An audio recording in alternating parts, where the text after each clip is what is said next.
laws. First law, image in the center. So my map starts with an image, not with words. Image in the center. That's the law. The reason, as we've already said, a picture is worth 1,000 words. That's one reason. Another reason is that images give you focus. And second law, colors throughout.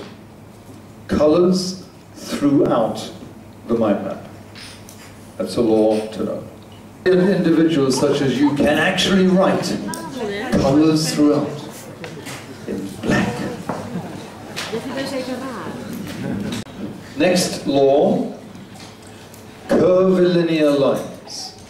Curvilinear, not straight lines. In my early work with my maps, all the lines were straight.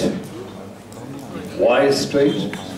Because I was brought up to be logical and linear, and I thought that was better.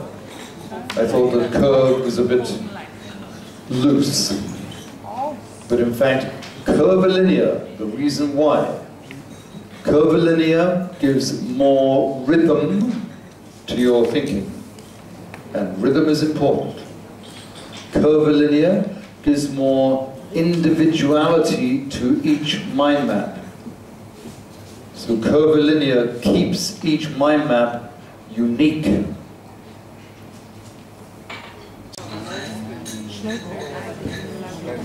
And I'll say this one twice before you note it. Subsequent lines radiate from previous lines. Let me repeat that and explain it. Subsequent lines, i.e. the next lines, radiate from the previous lines.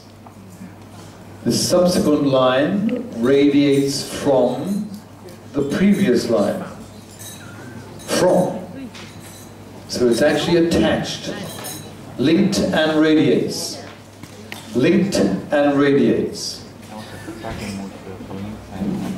Why linked and radiating? Because of the law of association. And please write that law big. Association is a key word in any education. When you, the teacher, are teaching, what you are trying to do is nearly all associative. You are trying to associate with the student, to relate to. You are trying to make connections for the student and help the student to make connections between things. Because that is understanding, and that is memory, and that is creativity. Another law, very important law, that in a true mind map, it is one key idea per line. One key idea per line. One. Not two, not three, one. Another guideline, this is not a law, but it's a guideline, that generally the length of the word or the image should be roughly the same as the length of the line. So you don't want a long branch and a little word. And the reason for that again is the law of association. Next law is that size and boldness reflects priority. So we have a size and boldness reflects priority. Meaning that if something is big or bold, it's more or less important. More important. And again, on the metacognition, look at how you have made that note. I haven't seen these, so I don't know, but just have a check.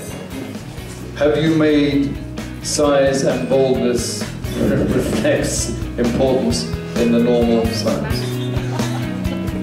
And if you haven't, if you've made that note big and bold, congratulations.